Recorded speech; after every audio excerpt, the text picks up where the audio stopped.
All right, we have reached the point in the offseason where it's lineup construction time. We are going to build the best lineup for the Reds using the 9 best bats currently on the active roster.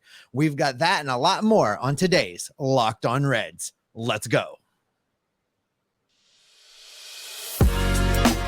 You are Locked On Reds, your daily Cincinnati Reds podcast, part of the Locked On Podcast Network, your team every day.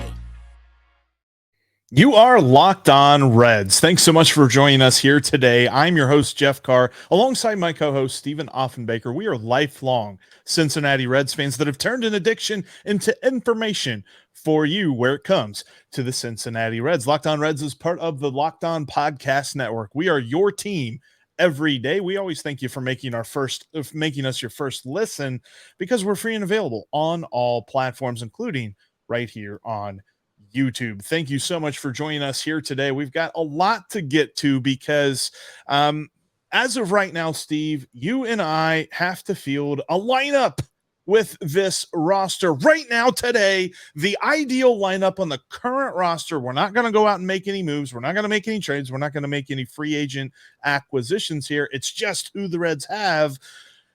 Go. And we're not going to call up anybody from the minor leagues. And right I just want to say right up front, I did not put any positions associated with this lineup. These are just the 9 bats on the active roster right now that if I had to make a lineup, this is who I would use. David Bell makes a whole lot of money to figure out how to get these 9 guys in the lineup at the same time. That's his problem. That's not my problem. I'm just telling him I'm playing GM here. I'm making the phone call from the luxury suite and telling him these are the 9 guys you by God will put on the field tonight. David Bell can figure out the rest. With that being said, let's go. If our show prep was any indication, this is going to be a fun episode of Jeff and I arguing about guys. The first guy is not somebody we're going to argue about, because Jeff and I are in agreement that the leadoff hitter for this lineup, as this team is built right now, is former Rookie of the Year second baseman Jonathan India. His slash line last year, Jeff, was 249, 327, 378. That was an injury-plagued season, and still at times he played above his Rookie of the Year performance. You know, when he was playing through injuries, it brought his numbers down, but he showed us flashes of being able to continue to develop towards a ceiling. I don't think he's hit that ceiling yet. There was a 40-ish game stretch that I remember looking at when I was cherry picking for some stats. I'm not going to lie, I was cherry picking, but there was a 40-game stretch there in the month of, I think it was between June and July, where he had a slash line of 300, 400, 500. The kind of slash line that you say is like, you know, award worthy. That's the kind of time when you're talking about a dude in some conversation for awards. So he has that talent. He has that ability. It's not gone from him.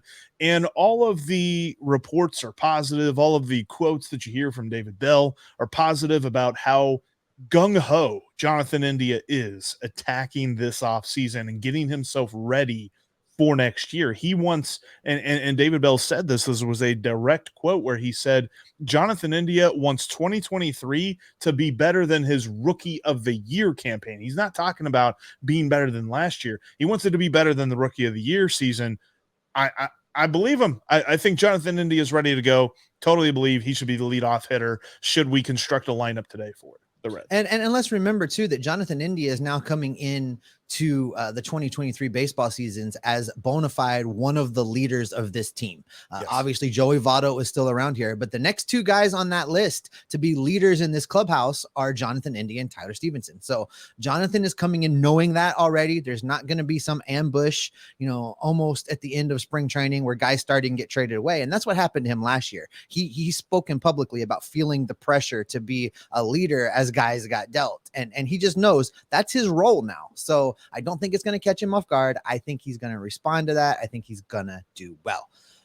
This could be the end of Jeff and I agreeing on the lineup almost the rest of the way. There might be one other guy in this lineup that Jeff and I are going to agree on, because if I'm building the lineup, the number 2 guy right now, if I'm constructing it, Jeff, Nick Senzel will bat second in this lineup with his 231, 296, 306 slash line until someone takes it away from him, until he cements himself there with a great performance, or until he gets injured. Those are the three possibilities. Nick Senzel right now is the guy that's going to be starting. He's going to be in this lineup, and this is where I bat him. He has experience at the top of the lineup, even as poorly as he performed. If you look at the Reds roster right now, of the guys that remain from 2022, Nick Senzel has the third highest on-base percentage of anybody that is left. So I'm putting him up top. I know it was sub 300, but it was almost 300. If he can just be a little bit healthy, I think he can get on base at a better than 300 clip, and he can be on base and give guys potential for RBIs. That's what we need. Get him on, get him over, get him in. We're going to be running. The bases are closer together. Nick Senzel has speed. He can be a guy in the 2-hole. I think he can improve, and he's got speed. That's for sure. Nick Senzel is an athletic guy. Here's the thing, though. And, sometimes when we write the show, we say, okay, let's add this in. Let's add an tease to get everybody going. Let's rile everybody up with this little nugget, and then we'll give them payoff.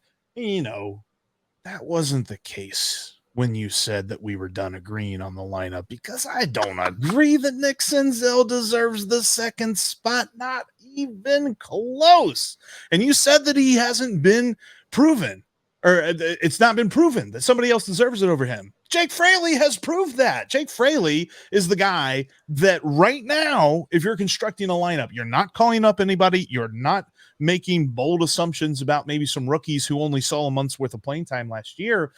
Jake Fraley's the guy. Jake Fraley showed after his injury and after his subsequent demotion to AAA last year that he was one of the best hitters, if not the best statistical hitter on this team for a long period of time in 2022. I believe that he can be the guy, and especially, you're talking about a right-handed pitcher here, which most of the time the Reds face right-handed pitchers. It's not as if it's 50-50. I think it's more 60-40, maybe even 65-35 righties to lefties. But when a righty's on the mound, Jake Fraley is hitting, and Jake Fraley's hitting at the top of the order. I want him batting second. I think that you get that power. He's got a decent plate discipline as well. He's not a free swinger, and I believe that he would be the better option in the 2-hole. I'm not going to disagree that Jake Fraley showed us some things. I will concede that point to you.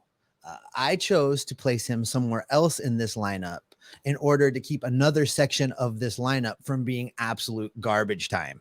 So okay. Jake Fraley will appear later, and I will tell you why he's at where he's at and why I'm right and you're not. Moving on to the number 3 spot in the lineup, Jeff. This might be a spot we agree on. I'm not sure your take on this, but for the 3-hole, I wrestled whether or not do I just pencil Joey Votto in here, because that's Joey Votto's spot. And shocking to our listeners, because they know how big a Joey Votto fan I am going to be. No, this is no longer Joey Votto's spot. I'm moving him down in the lineup to start the 2023 baseball season for a variety of reasons. And I'm giving the 3 spot to the new addition to the Reds lineup, Wil Myers. Last season in San Diego, Wil Myers had a slash line of 261, 315, 398. And I think this is just the guy we want hitting in front of our cleanup hitter. It's an interesting take, because he's definitely a well-balanced hitter. And I don't know that I disagree strongly here, but I think I would put Joey third. And again, we're talking about this and assuming that this is, obviously they don't need to make a lineup today. So it's a little bit of a made up world anyway. So we're going to say that Joey's healthy. We know he's not healthy right now, and hopefully he will be for opening day. But assuming they made a lineup and Joey is healthy, I think I'm still batting Joey third. I think that I would flip Joey. I would flip Wil Myers behind Tyler Stephenson at 4, which is a little bit of a spoiler for here in a minute, but I think nobody is surprised by our saying that. But I think that I would still put Joey Votto third, being a lefty, and then having Tyler Stephenson righty, do that lefty-righty split there in the heart of the order. Plus, I still think that if you're talking about power in this lineup, I think that Joey Votto is ahead of Wil Myers, especially a healthy Joey Votto with a repaired shoulder. So I think that I put Joey Votto third. I don't know that it's enough to say because he's miles better, because at this point in his career, it's not as if he's miles better than a lot of different guys, but I still think that of guys that you fear in this lineup. I think if you can sandwich Joey Votto ahead of Tyler Stephenson and then put Will Myers behind him, I think that is a better lineup construction. Well, one thing is for sure, Jeff, there's going to be plenty of opportunity for this Reds lineup to get on base and score some runs. It's not nearly as bleak or nearly as bad as some people would like to paint the picture to be. Coming up, the meat of the order is going to be anchored by the cleanup hitter. Jeff, I know who that is. You know who that is. Everybody knows who that is without us even talking about it. But who hits behind him? Well, we're going to figure that out in just a moment.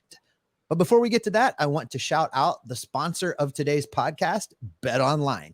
You can find all of the latest player developments, team matchups, news, and in-depth articles and analysis on every game that you can find over at betonline.net. And as always, BetOnline remains your continued source for all of your sports wagering information with live betting and up-to-the-minute scores for every sport out there. It is the fastest and easiest way to check in on all of your favorite games and events. They've got MLB futures available right now. They've got MMA. They've got boxing. They've got golf getting ready to fire up. There's a very fun event about to tee off right here in Hawaii that if you've never been out here and watched some golf in Hawaii, you are definitely missing out. BetOnline also has all of your NFL playoff action. Who dey? Bengals. Bengals are going to crush the Ravens. Cannot wait.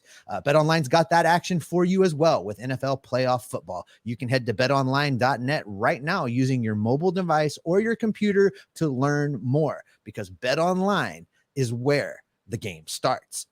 And while I have your attention, don't forget that sports betting is now legal in the state of Ohio. And Locked On has the perfect show to help you gather information, whether you're a new gambler or a seasoned gambler. You can download and subscribe to the Locked On Bets podcast for your daily picks and analysis. It's available just like Locked On Reds, wherever you get your podcasts.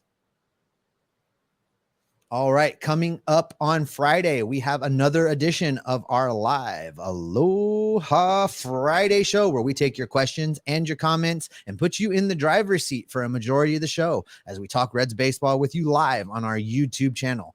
If you have not subscribed to us on YouTube, head over there and do that. Click subscribe. Also click that notification bell so that you get notified whenever we go live, whenever we post something new, so that you never, ever miss a beat.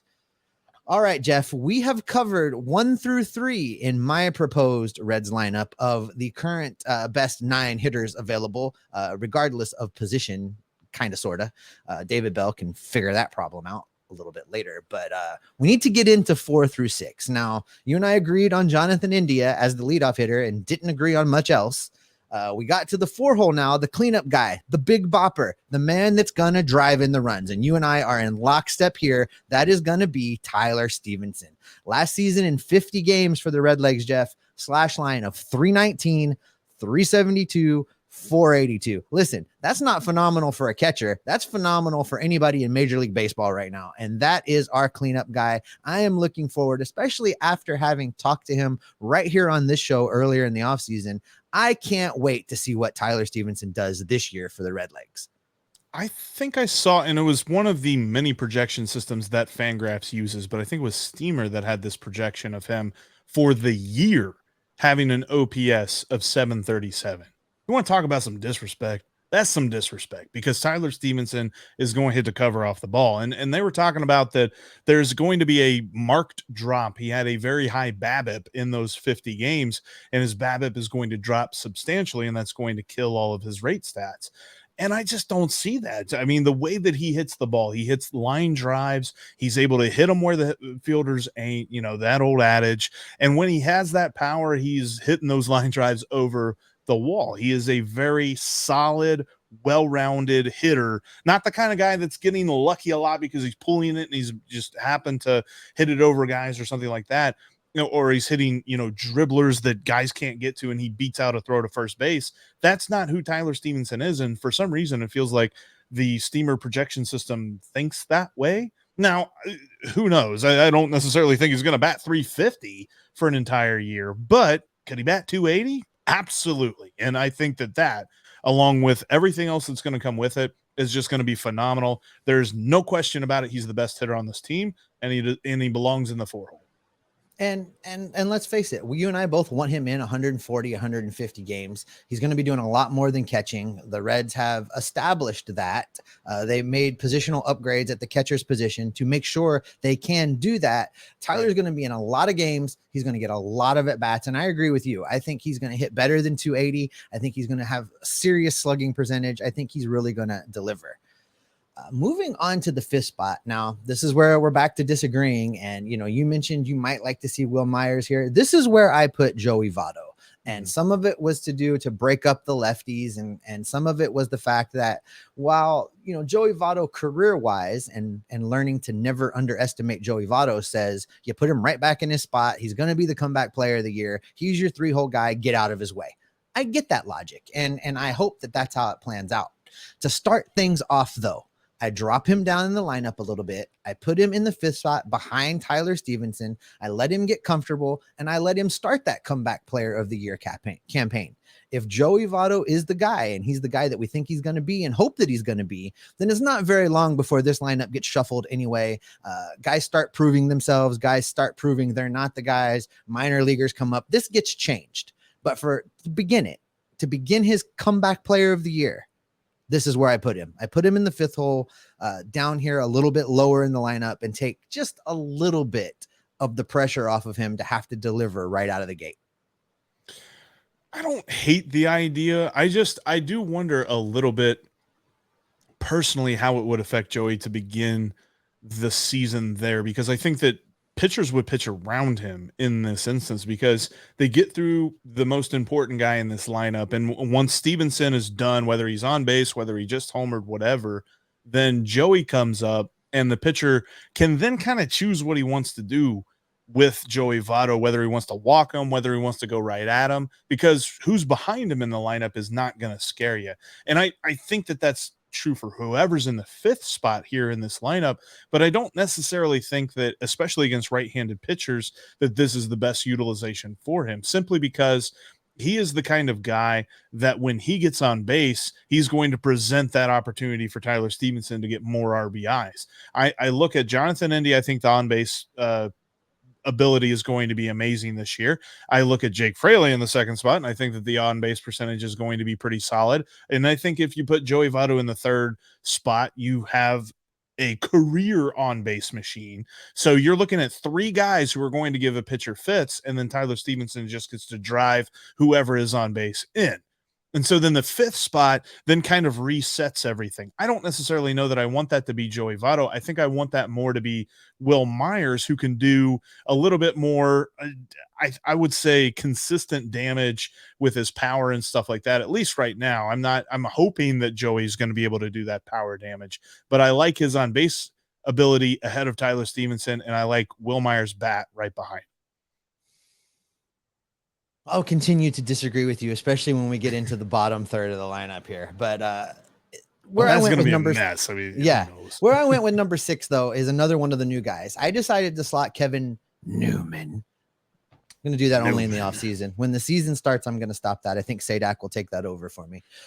We're gonna go with Kevin Newman. Slash line last season, Jeff, 274, 316, 687. He had a good year for the Pittsburgh Pirates, and he's gonna be probably get a lot of playing time, at least early on. So I slotted him here at the 6th hole, as a guy that got on base at above a 300 clip, to kind of, like you said, at least get some guys, hopefully, for what I've done with the bottom half of the lineup here, the bottom third, to get an opportunity, one last chance to drive in some runs before it flips back to the top. So that's kind of the direction I went here in the 6th hole with Kevin Newman.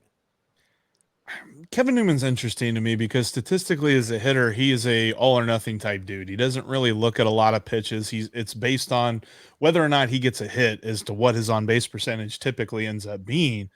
So I think that the 6th spot, 6 or 7 is probably okay. This is where I would put Nick Senzel. You talked about having Nick Senzel batting 2nd. This is where I would have Nick Senzel, because I think there's a little bit of, okay, saying that, yes, we still kind of believe in you when you put him at 6, but also a challenge to him of like, look, if you want to move up, the ability's there, but you got to hit. You got to show that you can get on base. You got to show that you can hit. And I think that this is a good spot right behind, in my lineup, right behind Will Myers, that he would get a lot more opportunity, because I think whoever's batting sixth, whoever's batting after the trio of whatever the trio ends up being of Votto, Stephenson, and Myers, that guy's going to see a lot of strikes. And I think I'd rather have it be a guy who potentially has more pop. I think that they're, as of right now, I think Senzel and Newman have about the same amount of pop in their bat, but Senzel's got at least a potential to have more. So I'd rather see Senzel in this spot than Kevin Newman. Well, you'll see when we get to this last three why I've constructed it the way that I have, Jeff. I think, again, there's still some opportunity for guys hitting 4, 5, and 6 to do damage and deliver for the Reds as we progress through this lineup. But there's definitely opportunity as well to break through. Some opportunity for guys to make a name for themselves and get some playing time, because there's not a lot that's really set here. And when we're looking at the bottom of the lineup, let's be frank, it's a mess. Can we fill it with guys who are automatic, or can we fill it with guys who aren't automatic outs? We'll try here in a moment. Before we do that, though, I wanted to let you know that you can follow us on all platforms, including right here on YouTube. If this is your first time watching us, thank you so much for doing so. Make sure you hit that subscribe button and you click that bell to get notified whenever we have new content for you. As we go through the off season, we will be with you here 3 times a week. And then whenever pitchers and catchers report, we'll be back to 5 times a week. Plus, you can get notified when we're going to go live on Fridays at 1:30 p.m. Eastern time. That's just me telling you what time it is. But hey, you want to click that bell to get notified because you forget what Jeff says. I get it. Lots of people forget what I say. Steve does all the time. So that bell's going to help you out. Plus, you can follow us on Twitter in between episodes. We have some takes there as well. You can follow Steve at S. Offenbaker with 2 Fs. You can follow me at Jeff Carr with 3 Fs. And you can follow the show at Locked On Reds. All right, Steve, the bottom of this lineup, at least right now, is going to start with the 7th spot, and that 7th spot is... Well, for me, and not for you, but for me, this is where I'm putting Jake Fraley. Okay. Last season, you're absolutely right. He showed us something after his return from AAA Louisville. On the season, he had a slash line of 259, 344, which is great, 468. The way that I tried to build this is to minimize the damage that the bottom of this lineup is going to cause, because there's some guys that need to try and figure some things out and prove themselves, whether it be because of their youth or their inexperience or the fact that they've just kind of not been able to figure it out. So what I tried to do, now that we're here, I can backtrack and answer you a little bit more about the 5 and the 6 spot and why I put Joey Votto and Kevin Newman where I put them. Those are both what we assume will be some on-base guys. So the way that I tried to construct this lineup was 3 on-base guys, followed by the power hitter, the masher, and Tyler Stephenson. Opportunity 1A to get on base and score runs. Then I tried to reset that lineup and kind of build the wish version of the 1 through 4 and make a lineup that had some on-base guys and the potential to get some runs. So in that case, after Tyler Stephenson, I put Votto and Newman, who I hope are going to be on-base guys and can get on base for now the number 7 hitter, a guy with some pop, a guy that could drive in some runs in Jake Fraley. So rather than stack up all of the guys that we think maybe might get us a few runs 1 through 4 and then have nothing coming from 5 through 9, I tried to spread it out and tried to give the Reds run scoring opportunities throughout this lineup. That's why Jake Fraley sits right here in the 7 hole as, the number 4 guy B, the guy that could drive in some runs from the 7 spot if guys can get on base in front of him. I think this is going to be where I put Spencer Steer. And I know, looking at our notes here, you're actually going to talk about him in just a moment.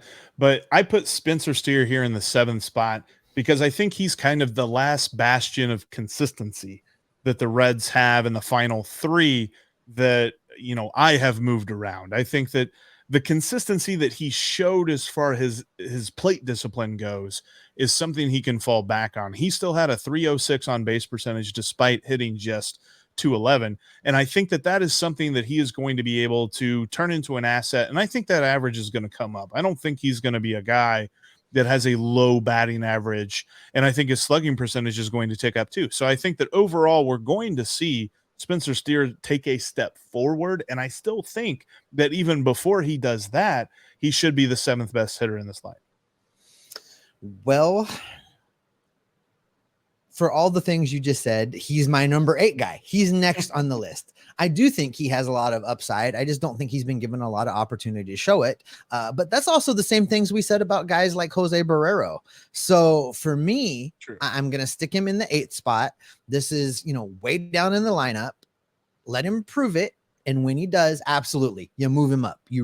Like I said, you continue to adjust this thing as minor leaguers get called up, as guys prove they can't do it. If there's any kind of injuries, you got to adjust. But for the first day, this is how I'm doing it until he shows me otherwise. I'm sticking him in there at number 8. I'm making him go out there and earn it. And I think that he will, and he's going to earn it all over the ball field. I think that Spencer Steer ultimately becomes the super utility play everywhere guy for this Reds lineup and gets full-time at bats at a variety of positions.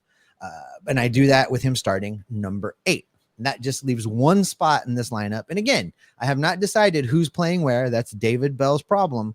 But the 9th guy that I'm sticking in there right now, at least to start things, is the aforementioned Jose Barrero with his unbelievable 152, 195, 206 slash line in the 9 hole. I definitely think he's in the opening day lineup because a couple of different reasons. I don't think that Elly De La Cruz is going to make the opening day lineup simply because he'd have to do a lot of stuff. And I don't necessarily know that the Reds are banking on that in spring training. I think that he's still going to be down in AAA for a little bit there, but I do agree. I think Jose Barrero should be in the lineup. I think he should be number 9. My number 8 is Kevin Newman. I think that you slot both those guys down in there and you hope that Barrero runs into some. You hope that he figures it out. You put him in the least likely spot to do damage to you in the lineup because the number 9 hitter for years was just the pitcher. So overall, I don't have any qualms with that, but I do agree that Barrero should be in the lineup. And it's funny that you mentioned the whole positions thing because I was thinking about this as we were kind of laying it out. And I think the way that you get this to work by starting Barrero and Kevin Newman at the same time is that Newman actually plays second base and Jonathan India is your DH. And I think that everything else just kind of falls into place. You got Will Myers in right, Senzel in center, Fraley in left. You got Joey at first, Stephenson at catcher. You got Spencer Steer at third. And Tyler Stephenson is the cog of this whole thing. He has to be at catcher for all of these other guys to be in there. If you move him anywhere else, then Kurt Casale's in this lineup and you have to do things differently. But, for me, that's kind of how I do it. I did see that where Jonathan India could be your DH in this scenario, or Spencer Steer could be your DH in this scenario. But it's one of those infield guys. It's one of those guys to get all these bats in the lineup. Again, this is why David Bell makes the not big bucks compared to everybody else, but big bucks compared to us. That's why he's getting paid to build a lineup. I think that at the end of the day, he's going to use a little bit of baseball gut, a little bit of analytics, and try to get the best 9 bats in the lineup at any given time. I see a season in front of us, Jeff, where there really is not much of a static lineup at all. I think every day is going to be something different going on. David Bell is going to get to do the thing that David Bell showed early on that he loves to do, and that's tinker along the way. Yeah, you're gonna see a lot of different lineups based on hot hands. You're gonna see a lot of different lineups based on recent call-ups because there's still going to be some more rookies that debut this year. Elly De La Cruz, the obvious one, but I'm looking forward to seeing Christian Encarnacion Strand and Matt McClain and a couple other guys like that who will have the opportunity to break into this lineup because as we have said, as we've lined it out, obviously us disagreeing with each other, none of us are right because let's face it, many of these guys are not going to pan out and there's going to be openings. There's going to be the ability for Elly De La Cruz to step into the shortstop position, or at least a spot in this lineup for sure. How David Bell gets him on the field, that's to be determined. But I believe that, at some point when we get to this point in the season, I don't think we're going to be ready through spring training, but who knows, maybe May, June, when we come back and we have an argument about what the ideal lineup actually looks like. I do think Elly De La Cruz will be a part of that. And we probably won't be talking about a guy like Jose Barrero or Kevin Newman. But as of right now, this is what we see. And this is kind of how it shakes out. And, jokes aside about rearranging deck chairs on the Titanic, the overall theme is opportunity abounds for anybody that can get a hot hand in the batter's box this year for the Reds. And that is probably the best spot to go ahead and wrap it up for today. Jeff, that is going to do it for this edition of the Locked on Reds podcast. Thanks so much for making us your first listen. Don't forget, coming up this Friday, we have our Aloha Live Friday edition of the show, where you can join us on YouTube, asking your questions and submitting your comments.